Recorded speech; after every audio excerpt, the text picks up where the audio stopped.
a compartir con ustedes este mensaje.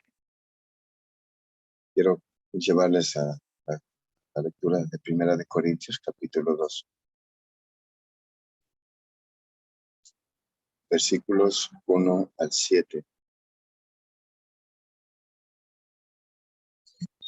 Primera de Corintios, capítulo 2, versículos 1 al 7. No sé, quería preguntar si están grabando o para poder participar con los hermanos, puedan nuestros hermanos también participar de la lectura. Quería, si no estamos grabando, entonces pueden participar nuestros hermanos también. Bien, dice la palabra de Dios así, Primera de Corintios capítulo 2, versículo 1 al 7.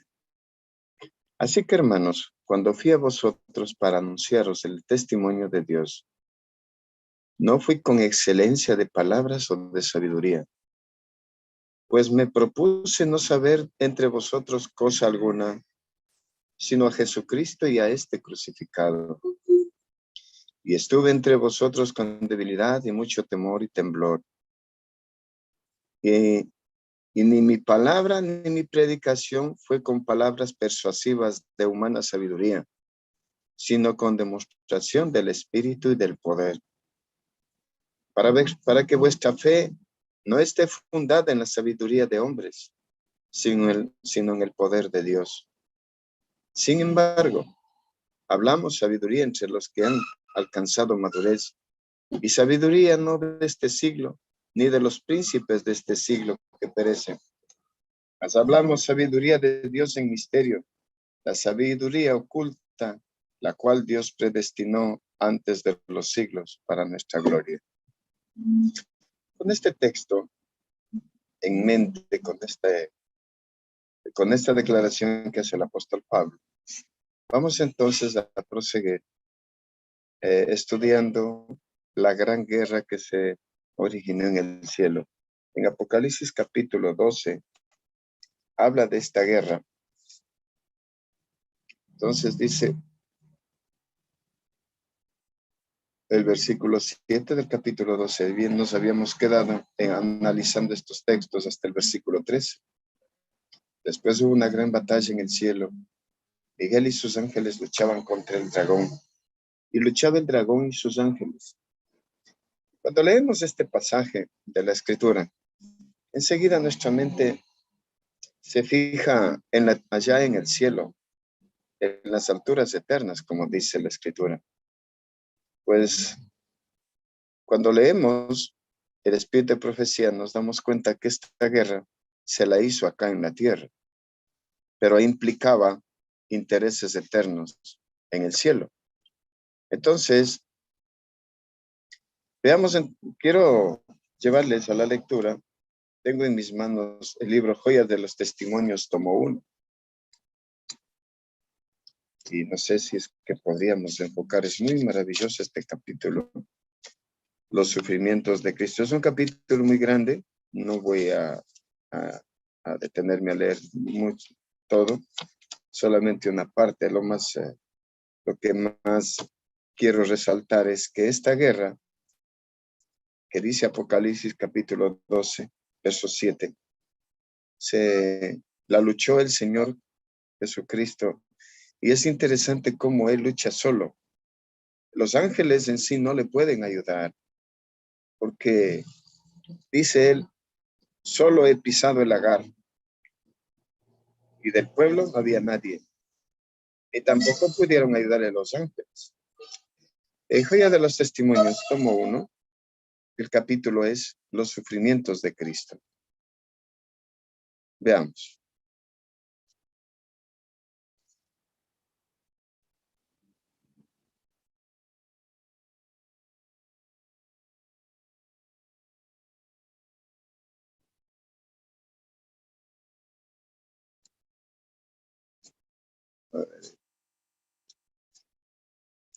Son varios temas, ¿no?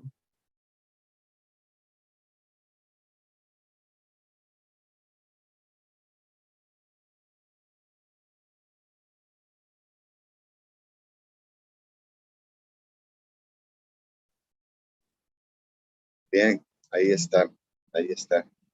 Este es el capítulo, pero es largo este capítulo, pero quiero llegar al subtítulo donde dice en el abismo. Vamos pasando, pásele más adelante, por favor, Ramirito. El subtítulo dice, o les doy, a ver si estamos por ahí, en la cruz, más adelante, en el abismo, ahí. Vamos a leer desde ahí, porque es muy largo. Y yo les recomiendo que se le debería pasar esto a través del ministerio profético. Me gustaría que todo este capítulo los hermanos lo leyeran, los que no tienen el libro, o los que tienen el texto ¿cómo es? En página electrónica, se les diera este capítulo completo. Es muy bueno. Y aquí aclara muchas cosas que nosotros no hemos entendido. Dice, aún las dudas asaltaron al moribundo Hijo de Dios. No podía ver a través de los portales de la tumba. Ninguna esperanza resplandeciente le presentaba su salida del sepulcro como vencedor, ni la aceptación de su sacrificio de parte de su Padre.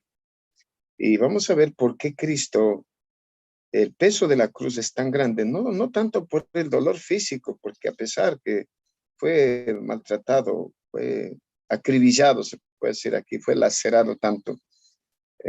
Aparte de eso, el dolor físico no era eso lo que lo mató. Decía todas las gentes, página 117, dice que Cristo murió porque el corazón de él estalló, porque tuvo una angustia tan grande que su corazón no resistió más y se quebrantó.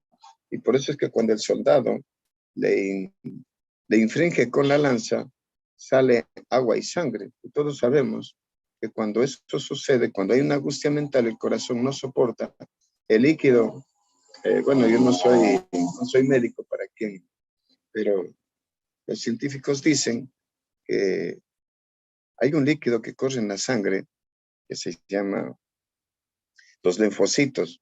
Y este líquido, cuando la persona tiene una angustia mental, llega a acumularse en el corazón y el corazón no resiste y revienta.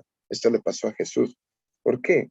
Porque dice que ninguna esperanza resplandeciente le presentaba su salida del sepulcro como vencedor, ni la aceptación de su sacrificio de parte del Padre.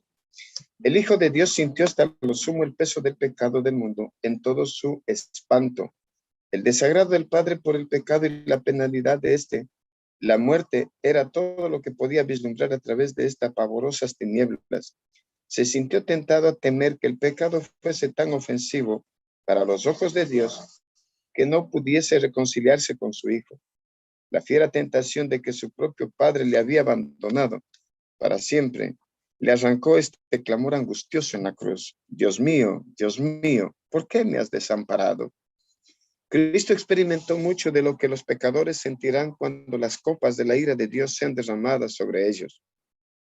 La negra desesperación envolverá como una mortaja sus almas culpables y comprenderán en todo su sentido la pecaminosidad del pecado.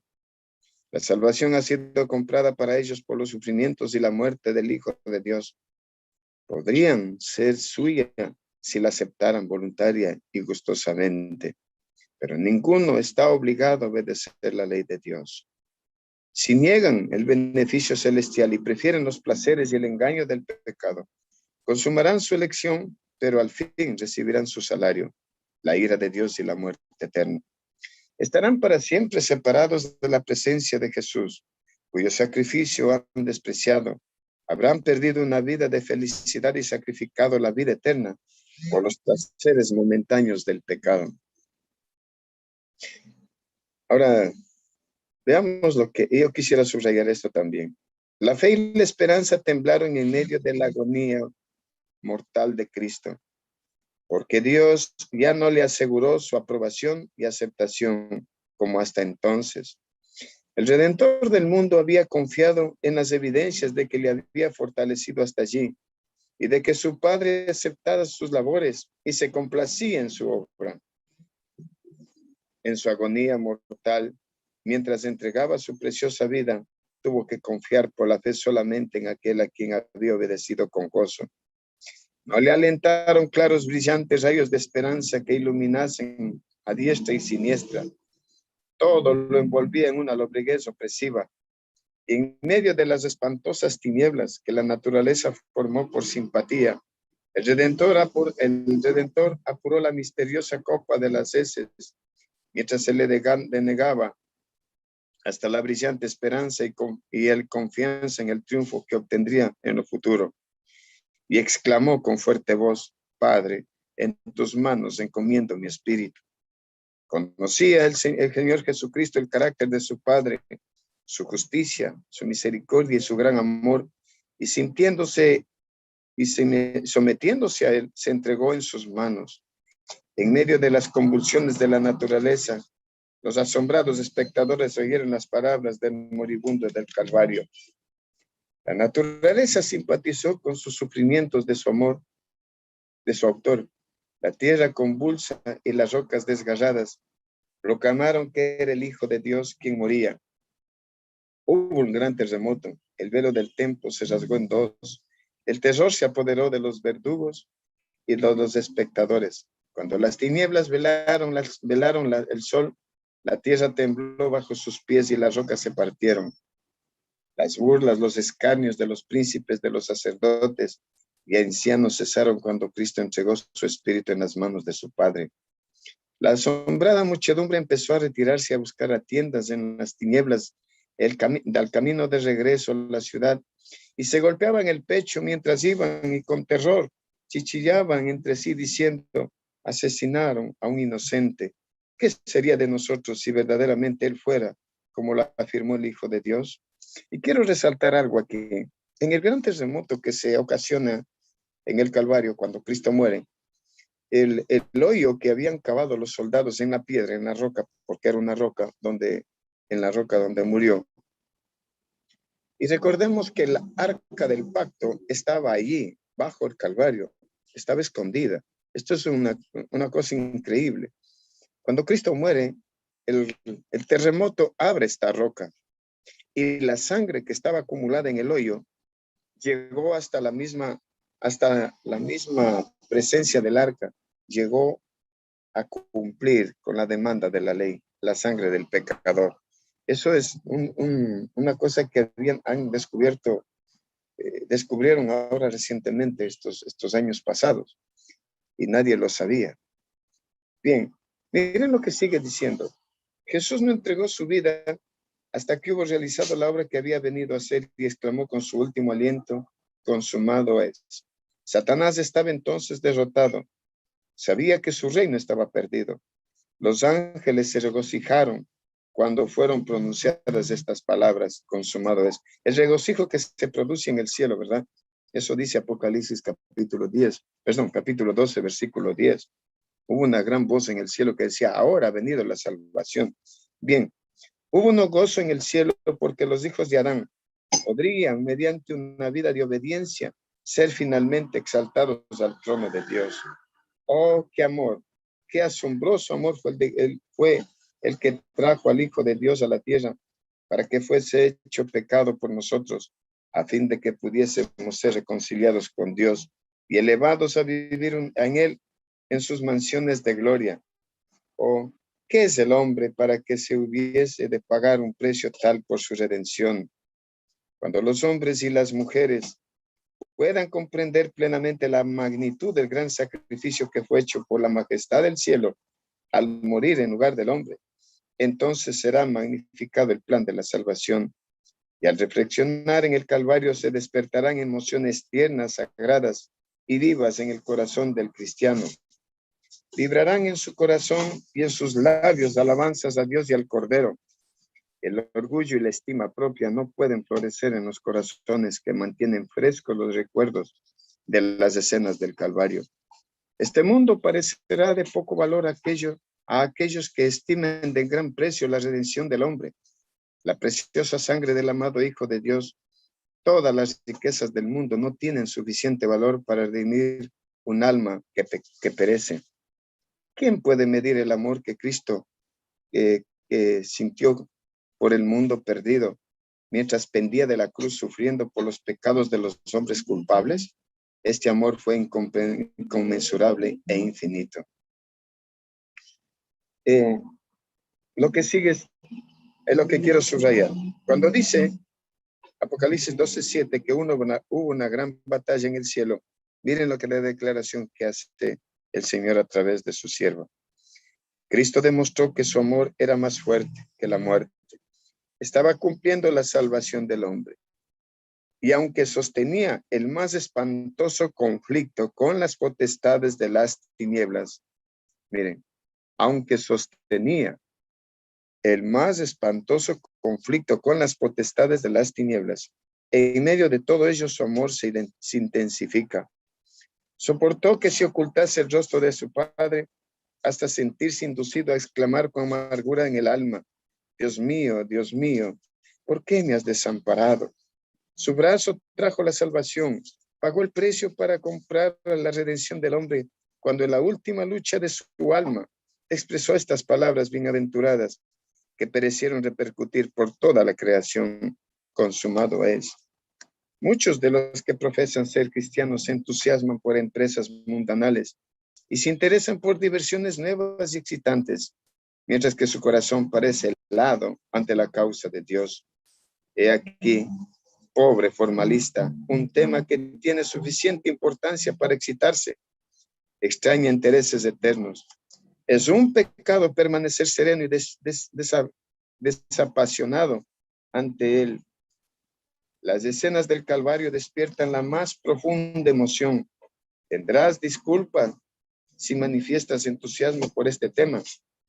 Que Cristo, tan excelso e inocente, hubiese de sufrir una muerte tan dolorosa y soportar el peso de los pecados del mundo. Es algo que nuestros pensamientos e imaginaciones no podrán nunca comprender plenamente. No podemos medir la longitud, la anchura y la altura y profundidad de un amor tan asombroso. La contemplación de las profundidades inconmensurables del amor del Salvador debieran llenar la mente y conmover y entrenecer el alma, refinar y elevar los afectos y transformar completamente todo el carácter. El lenguaje del apóstol es: no me propuse saber algo entre vosotros, sino a este Jesucristo crucificado. Nosotros también podemos mirar al Calvario y exclamar: más lejos esté de mí gloriarme, sino en la cruz de nuestro Señor Jesucristo, por el cual el mundo me es crucificado a mí y yo al mundo. Ahora quiero pasar un poco más adelante porque no quiero leer, es todavía bastante largo lo que está. Vamos a leer más adelante. Dice: Cristo no cedió en el menor grado al enemigo que lo torturaba. Vamos a esa frase. Cristo no cedió, más adelantito. Cristo no cedió en el menor grado al enemigo que lo torturaba, ni aún en su más acerba angustia. Ahí están. Bien. Rodeaban al Hijo de Dios, y escuchen esto, rodeaban al Hijo de Dios legiones de ángeles malos. Ahí está la lucha, ahí está la guerra. Rodeaban al Hijo de Dios legiones de ángeles malos, mientras que a los santos ángeles se les ordenaba que no rompiesen sus filas ni se empeñasen en luchar contra el enemigo que les tentaba y le vilipendiaba a Cristo. A los ángeles celestiales no se les permitió ayudar al angustiado espíritu del Hijo de Dios. Fue en aquella terrible hora de tinieblas en que el rostro de su Padre se ocultó mientras le rodeaban legiones de malos ángeles y los pecados del mundo estaban sobre él. Cuando sus labios profirieron estas palabras: Dios mío, ¿por qué me has desamparado? Miren esta guerra. Cristo la gana aquí en el Calvario. Justamente lo que decía Génesis 3:15, la simiente de la mujer, esta te herirá en la cabeza. Eso fue lo que sucedió. Entonces, volviendo yo les recomiendo leas en todo este capítulo. Es muy bueno, muy, muy importante que entendamos esto. Esta guerra que dice, hubo una batalla en el cielo. Ahora nos damos cuenta que Cristo luchó contra todas las legiones del maligno. Y ahora miren lo que dice Apocalipsis capítulo 11, que su pueblo Le han vencido por medio de la sangre del Cordero y de las palabras del testimonio de ellos, y menospreciaron sus vidas hasta la muerte. Ahora, mire la declaración que viene. Esto ya a mí me asombra y creo que a todos debería asombrarnos la declaración que hace. Versículo 12 del capítulo 12 de Apocalipsis. Por lo cual, capítulo 12, estamos en el versículo del capítulo 11. Vamos al capítulo 12, versículo 12. Ok. Por lo cual alegraos cielos y los que moráis en ellos. Ay de los moradores de la tierra y del mar, porque el diablo ha descendido a vosotros con gran ira, sabiendo que tiene poco tiempo. Cuando vio el dragón que había sido arrojado a la tierra, persiguió a la mujer que había dado a luz del hijo varón. Entonces aquí viene en cambio el diablo a desatar su ira ya definitivamente contra la mujer. Y quiero relatar un poco lo que acontece después. La mujer fue al desierto, se le dieron las dos águilas del gran águila, la protección divina. Estas alas representan la protección de Dios. Dios protegió a su pueblo. Siguiendo la secuencia que habíamos empezado, la iglesia primitiva se corrompe y prácticamente casi que desaparece. Se corrompió tanto que el papado aparece como gobernante supremo en la tierra, echando por tierra esta verdad del sacerdocio de Cristo. Quiero abrir el libro Conflicto de los Siglos en la página 59, a ver, vamos a darle el capítulo para que mi hermano Ramirito. El capítulo 3, el advenimiento de la iglesia romana al poder. Aquí es donde el papado, el cuerno pequeño, echa por tierra esta verdad. Ok, vamos al texto donde dice: el advenimiento de la iglesia romana al poder marcó el principio de la Edad Media. Este capítulo también es muy, muy intenso y solamente voy a leer una parte, solamente, ¿no? El advenimiento de la iglesia romana al poder. Más adelante.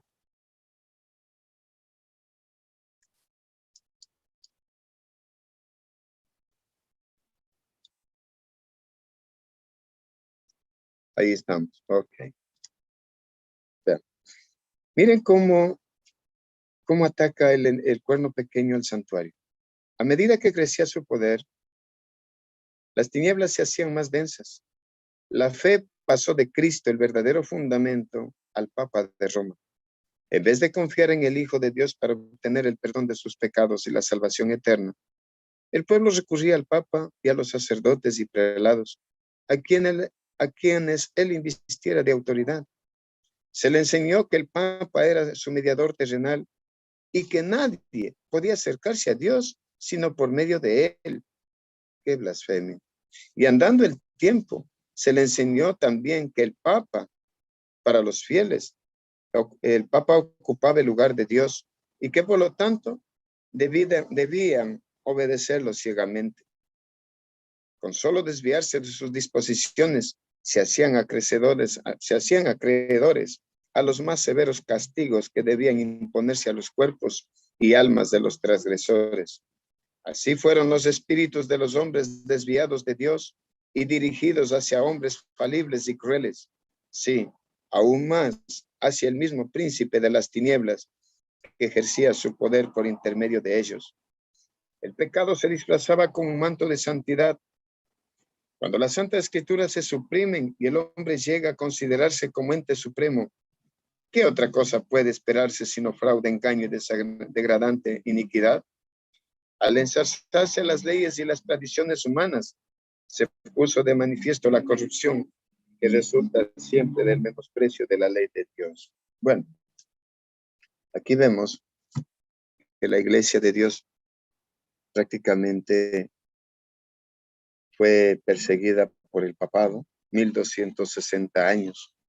Pero al final de este tiempo, cerca de 1798, surge algo interesante. Ya en 1776 aparece una nación donde iba a proteger a esta iglesia. Y esto es lo que predice, esto es lo que anunció aquí el versículo 15. La serpiente arrojó de su boca, verso 15 del capítulo 12 dice, la serpiente arrojó de su boca tras la mujer agua como un río para que fuese arrastrada por el río. Entonces, en esta gran persecución que el diablo hizo a su iglesia, a su remanente, porque el remanente eran todos aquellos que se levantaron, los reformadores y toda la gente que se levantó en contra del catolicismo, fueron perseguidos en Europa. Y cuando dice que la serpiente arrojó agua como un río, se desató una gran persecución. Pero el versículo 16 dice, pero la tierra ayudó a la mujer, pues la tierra abrió su boca y tragó el río que el dragón había echado de su boca. Aquí Estados Unidos surge como nación en 1776 y el 4 de julio de 1776 en el Palacio de Versalles en Francia se hace la declaratoria de que Estados Unidos sería el país de libertad religiosa. Entonces todos los perseguidos de Europa que habían sido arrojados, que habían sido perseguidos cuando el dragón arrojó agua como un río, este río representa las multitudes que persiguieron a los cristianos en Europa. Entonces, cuando Estados Unidos surge como nación, dio cabida a todas, en toda su extensión del continente, de este continente americano, dio cabida a los perseguidos. Entonces, Estados Unidos fue fundado como país de libertad religiosa y fue Rogelio Williams el principal, el que fundó la Constitución de los Estados Unidos, un inglés que llegó a las costas de Estados Unidos. Y esto relata el libro Conflicto de los Siglos, el Tierra de América, Tierra de Libertad. Si ustedes leen ese capítulo, se van a dar cuenta de la Constitución que Estados Unidos proclama, que voy a leerle una parte. A ver, de una vez vamos al capítulo América, Tierra de Libertad. Y eso creo que está en el capítulo, vamos a ver, el capítulo es el capítulo 17.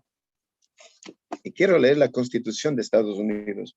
Está aquí, fundada por Rogelio Williams.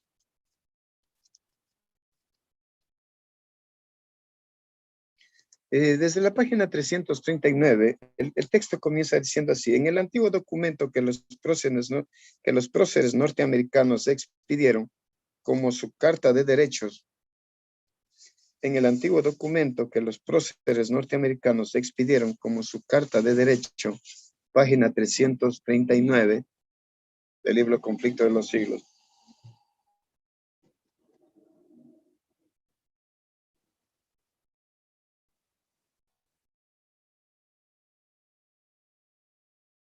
Ahí está el nombre de Rogelio Williams. Era respetado y querido como ministro fiel, como hombre de raras dotes e intachable de integridad y sincera benevolencia. Sin embargo, su actitud resuelta al negar que los magistrados civiles tuviesen autoridad sobre la iglesia y al exigir libertad religiosa no podía ser tolerada. Bueno, sigamos más adelante. El texto dice en la página 339, poquito más adelante ya llegamos. En el antiguo documento, ahí estamos ya. En el antiguo documento, ya nos pasamos. Poquito. Ya, ahí estamos. Ahí dice que nuestros antepasados, acá dice, en el antiguo documento que los próceres norteamericanos expidieron como su Carta de Derecho, la Declaración de la Independencia, manifestaban lo siguiente: sostenemos como evidentes estas verdades, a saber que todos los hombres han sido creados iguales y que han sido investidos por su creador con ciertos derechos inalienables, que entre estos están la vida, la libertad y la búsqueda de la felicidad. Y la Constitución garantiza en términos más explícitos la inviolabilidad de la conciencia. No se exigirá examen alguno religioso como calificación para obtener un puesto público de confianza en los Estados Unidos. Ahora, lo que se viene, hermanos. Por eso que esta Carta Magna todavía está en vigencia. El Congreso no dictará leyes para establecer una religión ni para estorbar el libre ejercicio de ella. Los que formularon la Constitución de Estados Unidos reconocieron el principio eterno de que la relación del hombre con Dios se halla por sobre toda legislación humana y que los derechos de la conciencia son inalineables. O sea, no se tocan. Ni Dios mismo toca los derechos del ser humano. No se necesitaba argumentar para establecer esta verdad, pues la sentimos en nuestro mismo corazón. Fue este sentimiento el que, desafiando leyes humanas, sostuvo a tantos mártires en tormentos y llamas. Reconocían que su deber para con Dios era superior a los derechos de los hombres y que nadie podía ejercer autoridad sobre sus conciencias. Es un principio innato que nada puede desarraigar. Cuando circuló por los países de Europa la noticia de que había una tierra donde cada hombre podía disfrutar del producto de su trabajo y obedecer a las convicciones de su propia conciencia, millares se apresuraron a venir al Nuevo Mundo. Las colonias se multiplicaron con rapidez. Por una ley especial, Massachusetts ofreció bienvenida y ayuda a costa del pueblo a todos los cristianos de cualquier nacionalidad que pudieran huir a través del Atlántico para escapar de las guerras, del hambre, de la opresión de sus perseguidores. Cuando el dragón lanzó esta persecución. De esta manera, los fugitivos y oprimidos eran por la ley considerados como huéspedes de la comunidad. A los 20 años de haberse efectuado el primer desembarco en Plymouth, había ya establecido en Nueva Inglaterra otros tantos miles de peregrinos. Con el fin de asegurar lo que buscaban, se contentaban con ganar apenas la subsistencia y se acomodaban a una vida de frugilidad y de trabajo. No pedían de aquel suelo, sino la justa retribución de su propio trabajo. Ninguna visión de oro venía a engañarlos en su camino. O sea, no tenían ambición de riqueza. Ellos lo único que querían era escapar de la tiranía y ser felices y tener derecho a la libertad. Se conformaban con el progreso lento pero firme de su estado social. Soportaban pacientemente las privaciones de una vida rústica y regaron con lágrimas y con el sudor de su frente el árbol de la libertad hasta verlo echar profundas raíces en la tierra. La Biblia era considerada como la base de la fe, la fuente de la sabiduría y la carta magna de la libertad. Hermanos, qué hermoso. Sus principios se enseñaban cuidadosamente en los hogares. Se enseñaban en las escuelas, en las iglesias, y sus frutos se hicieron manifiestos en lo que se ganó en inteligencia, en pureza y en templanza. Podríanse vivir por años entre los puritanos sin ver un borracho, ni oír una blasfema, ni encontrar un mendigo. Quedaba demostrado que los principios de la Biblia son los más eficaces y salvaguardias de la grandeza nacional.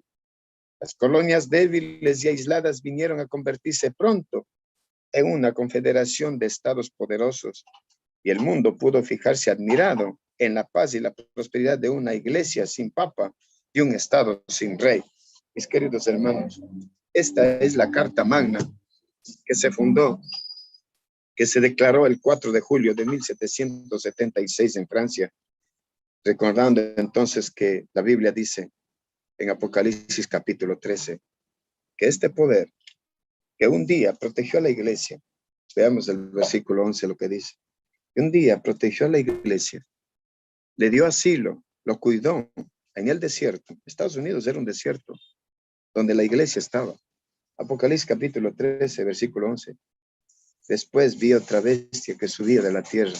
Recordemos que Apocalipsis 12:16 decía, pero la tierra ayudó a la mujer. Esta tierra, los Estados Unidos, miren lo que va a pasar en el final del tiempo. Y esto ya lo sabemos. Después vi otra bestia que subía de la tierra. y tenía 10 cuernos semejantes a los de un cordero. Estos cuernos representan sus dos partidos políticos que tienen y que le han sido de gran ayuda para el progreso, pero hablaba como dragón. Esto es lo terrible. Cuando esta nación anule la constitución que se fundó en Estados Unidos el 4 de julio, cuando el Congreso dicte leyes en contra de esta constitución, va a hablar como dragón. Pero regresemos al versículo 17 de Apocalipsis 12. Apocalipsis 12, 17. Esto se va a cumplir definitivamente cuando el nuevo orden mundial se establezca, cuando el Papa ejerza dominio, cuando ya los 10 reyes le entreguen el poder. El dragón va entonces a ir con gran ira contra la mujer y va a hacer guerra contra el resto de la descendencia de ella, los que guardan los mandamientos de Dios y tienen el testimonio de Jesucristo. Pues sí, hermanos, los 144,000 que saldrán del pueblo adventista y los obreros de la 1ª sufrirán angustia, persecución, pero al final, al igual que Enoc, caminarán con Dios y serán transpuestos sin ver la muerte. De los obreros de la 1ª, que resultan los testigos de Dios, así como los 144,000, muchos también serán mártires, la gran mayoría. Entonces aquí se van a cumplir estas palabras, cuando el dragón se llenará de ira contra esta mujer, contra este remanente, el remanente final del tiempo. Mis queridos hermanos, quiero leer ahora una parte del capítulo. Dice Apocalipsis capítulo 18. Aquí está representado el remanente final. Vamos a Apocalipsis capítulo 18, versículos 1 al 4. El remanente de la mujer. Ya la simiente le dio muerte en el Calvario. Hemos visto cómo Cristo ganó la batalla.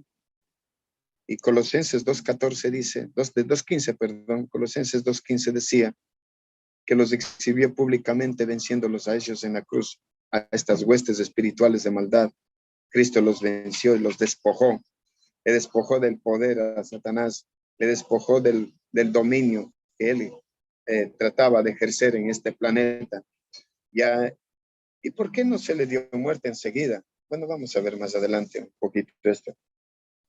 Quiero leer el libro de Apocalipsis capítulo 18, dice, después de esto, o sea, después de que se establezca el gobierno mundial, después que los 10 reyes le hayan entregado el poder, por eso dice después de esto, y está narrando Apocalipsis capítulo 17, el versículo 12 en adelante, lo que, hasta el versículo 14, lo que el gobierno mundial, la Organización de Naciones Unidas, entregarán el poder, la autoridad al papado. Entonces dice, después de esto, o sea, después de que ya se establece este gobierno mundial, vi otro ángel descender del cielo. Y recordemos que este ángel representa un movimiento. Lo vamos a leer en el libro Conflicto de los Siglos ya mismo. Con gran poder, y la tierra fue alumbrada con su gloria. ¿Recuerdan la piedra? ¿Recuerdan la piedra de Daniel? Miremos el paralelismo. No vayamos a perder Apocalipsis 18:1. Miremos el paralelismo en Daniel capítulo 2. Vamos al libro de Daniel, al capítulo 2. El capítulo 2, versículo 35 de Daniel dice, a ver, vamos a localizar. Daniel capítulo 2, versículo 35.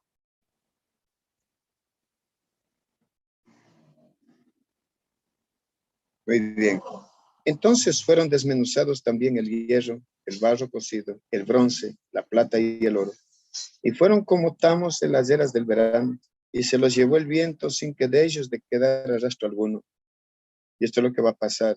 El nuevo orden mundial, la gran torre de Babel será destruida, así como en la antigüedad Dios destruyó la torre. Pero miren lo que dice acá. Mas la piedra que hirió la imagen fue hecho un gran monte que llenó toda la tierra. Apocalipsis 18:1 decía entonces que el ángel, que este ángel que desciende del cielo con gran poder, la tierra fue alumbrada con su gloria. O sea, aquí la piedra Este ángel representa este movimiento que llena toda la tierra con el testimonio, con el mensaje. La tierra es alumbrada con la gloria de este ángel, con el testimonio de los 144,000 y los obreros de la undécima, que son finalmente los últimos en salir de este gran clamor. Y clamó con voz potente diciendo, voy al capítulo 18 de Apocalipsis, versículo 2. Y clamó con voz potente diciendo, ha caído la gran Babilonia. Ya no es igual que el mensaje del segundo ángel. El mensaje del segundo ángel decía, ha caído Babilonia, la gran ciudad. Pero ahora este mensaje se repite con la caída de la gran Babilonia y se ha hecho habitación de demonios, guarida de todo espíritu inmundo, albergue de toda ave inmunda y aborrecible. El Concilio Mundial de Iglesias tiene distintas formas de religión, distintas formas de adorar a Dios, pero no como Dios ordenó. Entonces, a esto se refiere albergue de toda ave inmunda y aborrecible, porque todas las naciones han bebido del vino del furor de su fornicación, y los reyes de la tierra han fornicado con ella, y los mercaderes de la tierra se han enriquecido de la potencia de sus deleites. Y otra voz se oyó del cielo que decía, salid en medio de ella, pueblo mío, para que no seáis partícipes de sus pecados, ni se recibáis parte de sus plagas. Sabemos que se vienen 14 plagas. 7 de ellos son juicios y 7 posteras plagas que van a herir al hombre. Así que el Señor nos está previniendo para que nosotros salgamos de en medio de esta gran Babilonia, de esta gran confusión de ideas, de religiones, del poder civil que van a anular la Constitución de los Estados Unidos, a formar el nuevo orden mundial para perseguir al pueblo de Dios. Bien, entonces quiero terminar leyendo el conflicto de los siglos. Cómo está representado este cuarto ángel por la palabra que Dios inspiró a nuestra sierva Elena de White. Se trata del capítulo 39, el último llamado divino. Y miren cómo dice acá. Como les decía, esta gran Babilonia, el nuevo orden mundial, que se va a formar en el final del tiempo, va a ser destruida, así como Dios destruyó la torre de Babel. Dice, y cita Apocalipsis 18. Después de estas cosas vi otro ángel descender del cielo teniendo grande potencia, y la tierra fue alumbrada de su gloria, y clamó con fortaleza en alta voz diciendo, caída es la grande Babilonia, y es hecha habitación de demonios, guarida de todo espíritu inmundo, albergue de todas aves sucias y aborrecibles. Y oí una voz del cielo que decía, salid de ella, pueblo mío, porque no seáis partícipes de sus pecados y no recibáis parte de sus plagas. Estos versículos señalan un tiempo en el porvenir, cuando el anuncio de la caída de Babilonia, tal cual fue hecho por el segundo ángel de Apocalipsis 14:8, y esto sucedió en el movimiento millerita, se repetirá con la mención adicional de las corrupciones que han estado introduciéndose en las diversas organizaciones religiosas que constituyen Babilonia, esto es, el Concilio Mundial de Iglesias. Desde que este mensaje fue proclamado por primera vez durante el verano de 1844, se describe aquí la terrible condición en que se encuentra el mundo religioso. Entonces, cada vez que la gente rechace la verdad, habrá mayor confusión en su mente y más terquedad en su corazón, hasta que se hunde en temeraria incredulidad. En su desafío de las amonestaciones de Dios, seguirá pisoteando uno de los preceptos del Decálogo, hasta que sea inducida a perseguir a los que lo consideran sagrado. Se desprecia a Cristo cuando se manifiesta desdén hacia su palabra y hacia su pueblo. Y conforme vayan siendo aceptadas las enseñanzas del espiritismo, estas aves sucias y aborrecibles en las iglesias, irán desapareciendo las vallas impuestas al corazón carnal, y la religión se convertirá en un manto para cubrir las más bajas iniquidades. La creencia en las manifestaciones espiritistas abre el campo a los espíritus seductores y a las doctrinas de demonios, y de este modo se dejarán sentir en las iglesias las influencias de los malos ángeles. Se dice de Babilonia, con referencia a un tiempo en que está presentada en esta profecía. Sus pecados han llegado hasta el cielo y Dios se ha acordado de sus maldades. Cita Apocalipsis 18:5. Ha llenado la medida de sus culpas y la ruina está por caer sobre ella. Pero Dios tiene un pueblo en Babilonia. Y antes que los juicios del cielo, o sea, las trompetas, la visiten, estos fieles deben ser llamados para que salgan de la ciudad y que no tengan parte en sus pecados ni en sus plagas. De allí que este movimiento, miren, este es un movimiento que se va a levantar en el final del tiempo. De aquí está este movimiento, esté simbolizado por el ángel que baja del cielo, alumbrando la tierra, denunciando con voz potente los pecados de Babilonia, y al mismo tiempo que este mensaje se oye el llamado, salid de ella, pueblo mío. Estas declaraciones, unidas al mensaje del tercer ángel, constituyen la amonestación final que debe ser dada a los habitantes de la tierra. Entonces, queridos hermanos, una vez que se le dio muerte al diablo, se le sentenció al diablo en la cruz, el remanente final tendrá el carácter de Cristo, tendrán la victoria final y el diablo finalmente habrá quedado derrotado. La simiente de la mujer triunfará y el reino de los santos del Altísimo será dado, el reino del cielo será dado a los santos del Altísimo cuando se toque la séptima trompeta. Queridos hermanos, estamos llamados a destacarnos como fieles portaestandartes de esta verdad. Estamos llamados a reflejar el carácter de Cristo. Y estos programas que se están dando en estas madrugadas es precisamente para eso, para que alcancemos la perfección a fin de dar testimonio de esta verdad, para que denunciemos los pecados de Babilonia, para levantar el estandarte de la verdad al final y poder vencer y poder salir victoriosos y heredar el reino. Que Dios me los bendiga, mis queridos hermanos. No sé si hay algún comentario, alguna pregunta.